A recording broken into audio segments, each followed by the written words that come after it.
Hello, నేను మిస్సెస్రావు. పాంచాలి అనగానే మనకు గుర్తొచ్చేది మహాభారతం. ద్రౌపది 5 భర్తలు ఇవన్నీ గుర్తుకొస్తాయి. ఇప్పుడు కూడా కలియుగంలో అలాంటి వాళ్ళు ఉన్నారా అని అంటే ఇంచుమించు అలాంటి ఒక న్యూస్ నాకు తారసపడింది. అందుకే మీకు ఈ వీడియోని ప్రజెంట్ చేస్తున్నాను. ఆవిడని పాంచాలి అనలేము కానీ ద్వించాలి అనాలి. ఎందుకంటే 2 భర్తల్ని ఒకేసారి చేసుకుంది ఆవిడ. 2 భర్తల్ని. అది నిజంగానే విచిత్రమైన పరిణామం. ఒకేసారి 2 భర్తల్ని చేసుకున్నారు ఆవిడ. మామూలుగా మనం అప్పుడప్పుడు చూసిందంటే ఒక భర్త 2 భార్యలు చేసుకున్నటువంటి సంఘటనలు మనం చూస్తాం. కానీ ఒక భార్య 2 భర్తల్ని చేసుకోవటం అనేది, అందుకోట ఒకే వేదిక మీద ఈ పెళ్లి జరగడం అనేది బాగా ప్రాచుర్యంలోకి వచ్చినటువంటి సంఘటన. ఇది నిజం అంటే నిజం. మరి ఎక్కడ జరిగింది ఏంటి అనేది మనం చూస్తే యాక్చువల్గా దానికి సంబంధించిన న్యూస్ నేషనల్ మీడియాలో అలాగే రీజనల్ మీడియాలో బాగా వైరల్ అవుతుంది. సోషల్ మీడియాలో అయితే వీళ్ళ ఫోటోలు, ఇదిగో వీళ్ళే 2 భర్తలు, మధ్యలో భార్య. 2 భర్తలతోటి ఆవిడ ఎంత కళకళలాడుతుందో మీరు చూడొచ్చు. 2 భర్తలు, ఒక భార్య. సో దాని న్యూస్ సంబంధించి ఇది న్యూస్. వధూవరులు ఒకే యువతిని పెళ్ళాడిన అన్నదమ్ములు. సో సొంత అన్నదమ్ములే ఒకే యువతిని పెళ్ళాడారట. ఒకే యువతిని పెళ్ళాడిన అన్నదమ్ములు. హిమాచల్లో ఓ తెగ సాంప్రదాయం. హిమాచల్లో ఇప్పటికీ కూడా ఆ సాంప్రదాయం కొనసాగుతుందండి. మన భారతదేశంలోని రకరకాల సాంప్రదాయాలు ఉన్నాయి. అన్నదమ్ములు ఒకే మహిళని పెళ్లి చేసుకున్న సాంప్రదాయాన్ని మనం ఇప్పుడు చూస్తున్నాం. ఇవి కాకుండా ఇంకా చాలా సాంప్రదాయాలు ఉన్నాయి. కొన్ని చోట్ల మామూలుగా లేడీస్ జెంట్స్కి ఇస్తారు కదా వరకట్నం, జెంట్స్ లేడీస్కి ఇచ్చి చేసుకుంటున్నటువంటి ప్రాంతాలు ఉన్నాయి. అలాగే ఇంకా చాలా కొన్ని విచిత్రమైనటువంటి సాంప్రదాయాలు, ఆచారాలు చాలా ఉన్నాయి. ఈవెన్ చెంచులు, మన అడవిలో ఉండేటువంటి కొంతమంది ఆదివాసీలు, వీళ్ళకి సంబంధించినటువంటి సాంప్రదాయాలు అలాగే ఆచారాలు ఇవన్నీ కూడా డిఫరెంట్గా ఉంటాయి.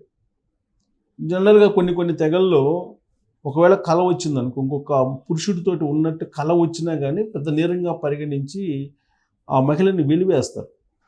అలాంటి సాంప్రదాయాలు కూడా ఉన్నాయి. బట్ ఇప్పుడు హిమాచల్లో వధూవరులు ఏంటంటే 2 అన్నదమ్ములు ఒకే యువతని వివాహం ఆడారు. అవును, ఇది నిజమే. అదేమిటి, వారేమైనా చదువు సంధ్యలు లేనివారు అనుకుంటున్నారా? కానే కాదు. చదువుకొని ఒకరు ప్రభుత్వ ఉద్యోగం చేస్తుండగా మరొకరు విదేశాల్లో ఉద్యోగం చేస్తున్నారు. మరి ఎందుకు ఇలా? హిమాచల్ ప్రదేశ్ రాష్ట్రంలో ఒక తెగ సాంప్రదాయం ఇది. ఆ రాష్ట్రంలోని సిర్మార్ జిల్లా షిలాయి గ్రామంలో ఈ వివాహం జరిగింది. ఇక్కడ హట్టి తెగకు చెందిన ప్రదీప్ నేగి, కపిల్ నేగి అనే 2 అన్నదమ్ములు కున్హత్ గ్రామానికి చెందిన సునీత్ చౌహాన్ అనే యువతిని తమ తెగ సాంప్రదాయం ప్రకారం వివాహం చేసుకున్నారు. ఈ నెల 12 నుంచి 14వ తేదీ వరకు 3 రోజుల పాటు జరిగిన వీరి వివాహ కార్యక్రమానికి వందలాది మంది హాజరయ్యారు. ప్రదీప్ హిమాచల్ ప్రదేశ్ ప్రభుత్వ శాఖలో పనిచేస్తుండగా అతడి తమ్ముడు కపిల్ విదేశాల్లో ఉద్యోగం చేస్తున్నాడు. ఈ వివాహం తమ ఇష్టపూర్వకంగానే చేసుకున్నామని ముగ్గురు చెప్పడం విశేషం. వీరి వివాహానికి సంబంధించిన వీడియో సామాజిక మాధ్యమాల్లో బాగా ప్రాచుర్యంలోకి వచ్చి చర్చకు దారితీస్తుంది. ఇలా ఒకరు 2 వివాహం చేసుకోవడం భారత్లో చట్టవిరుద్ధం అయినా హిమాచల్ ప్రదేశ్లో సిర్మార్ జిల్లాలోని పలు గ్రామాల్లో ఈ సాంప్రదాయం కొనసాగుతూనే ఉంది. అలాగే కిన్నూర్, లాహల్ స్పితి జిల్లాలో పొరుగున ఉన్న ఉత్తరాఖండ్ రాష్ట్రంలో కొన్ని చోట్ల ఈ విధానం ఉంది. హట్టి తెగకు చెందిన వారు ఇది తమ సాంప్రదాయం అని చెబుతున్నారు. జోడీదారన్ లేదా ద్రౌపది ప్రదగా ఈ సాంప్రదాయాన్ని వారు పిలుస్తారు. జోడీదారన్ లేదా ద్రౌపది ప్రదగా పిలుస్తారంట ఈ సాంప్రదాయాన్ని. అంటే ఒక మహిళని 2 పెళ్లి చేసుకుంటారు అనమాట. పైగా అన్నదమ్ములు 2 పెళ్లి చేసుకున్నారు. ప్రదీప్ అండ్ ఇంకొక అతని పేరు వాళ్ళ తమ్ముడే కపిల్. ఇక ఇటీవల ఈ తెగ వారికి గిరిజన తెగ ఎస్టీ హోదా కూడా వచ్చింది. హట్టి తెగకి ఈ మధ్యకాలంలో ఎస్టీ హోదా కూడా వచ్చింది. కాగా సెంట్రల్ హట్టి కమిటీ న్యాయ సలహాదారు అయిన రన్ సింగ్ చౌహాన్ అనే న్యాయవాది మాట్లాడుతూ దశాబ్దాలుగా ఈ సాంప్రదాయం హిమాచల్ ప్రదేశ్లో కొనసాగుతుందని చెప్పారు. హిమాచల్ ప్రదేశ్ హైకోర్టు కూడా దీన్ని గుర్తించిందన్నారు. సో కాబట్టి ఇక చట్ట ప్రకారం కూడా దీనికి ఏమీ ఇబ్బంది లేదు. ద్రౌపది ప్రద ఇది సాంప్రదాయం, హట్టి తెగ సంబంధించినటువంటి సాంప్రదాయం. హిమాచల్ ప్రదేశ్, ఉత్తరాఖండ్ ప్రాంతాల్లో ఈ తెగకు సంబంధించినటువంటి వాళ్ళు ఉన్నారట. వాళ్ళ సాంప్రదాయం ప్రకారం ఒక మహిళని 2 పురుషులు చేసుకుంటారు. ఇది కొంచెం మనకి చదవడానికి కానీ వినడానికి కానీ కొంత ఆశ్చర్యం కలిగిస్తుంది. బట్ వాళ్ళ సాంప్రదాయం కాబట్టి వాళ్ళ సాంప్రదాయాన్ని మనం కాదనలేం, చట్టమే కాదనలేకపోతుంది.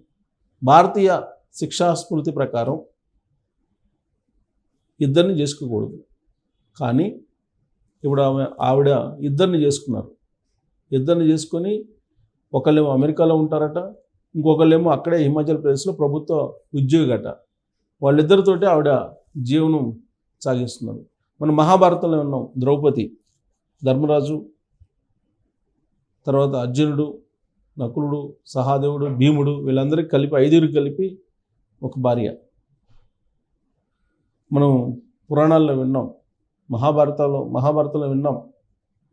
అందుకే బహుశా హట్టి తెగ దానికి ఆ పేరు పెట్టింది, ద్రౌపది ప్రద.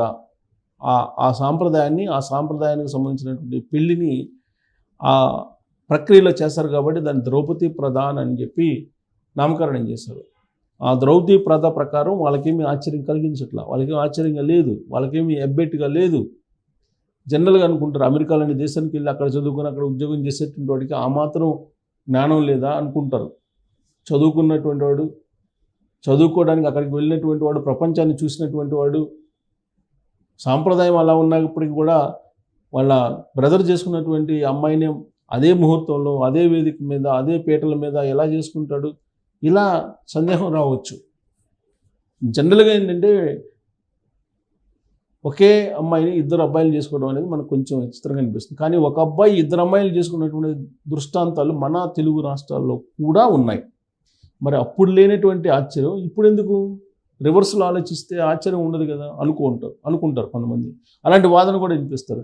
అబ్బాయిలే చేసుకోవచ్చు, అబ్బాయిలే చేసుకోవాలా, 2 అమ్మాయిలు 2 అబ్బాయిలు తీసుకోకూడదా అని చెప్పి ఈ టైప్లో కూడా వాదన చేసేవాళ్ళు లేకపోలేదు.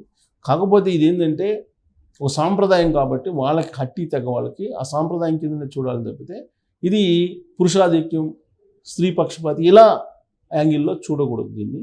కాకపోతే అక్కడ ఒకళ్ళేమో ప్రభుత్వ ఉద్యోగం, ఇంకొకళ్ళేమో విదేశాల్లో పోయి చదువుతున్నారు. మరి వీళ్ళు కూడా ఆలోచించలేదు, వాళ్ళ సాంప్రదాయాన్ని వాళ్ళు గౌరవిస్తున్నారు.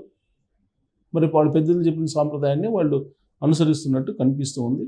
బట్ అక్కడ హైకోర్టు కూడా దాన్ని అంగీకరించింది కాబట్టి మనం కాదనలేము. వాళ్ళకు ఉండేటువంటి సాంప్రదాయాన్ని మనం తప్పు పట్టినా ఇప్పుడు కేంద్ర ప్రభుత్వం ఏదైనా చర్యలు తీసుకోవాలి. బట్ అక్కడ హైకోర్టు కూడా వాళ్ళ తెగకు సంబంధించిన సాంప్రదాయాన్ని గౌరవిస్తుంది కాబట్టి దీన్ని మనం ఒక న్యూస్గా చదువుకోవడమో చూడటమో చూసి ఓహో ఇలా కూడా ఉంటుందిగా భారతదేశంలో కొన్ని సాంప్రదాయాలు అని చెప్పి అనుకోవడం తప్ప మనం చేయగలిగింది ఏం లేదు.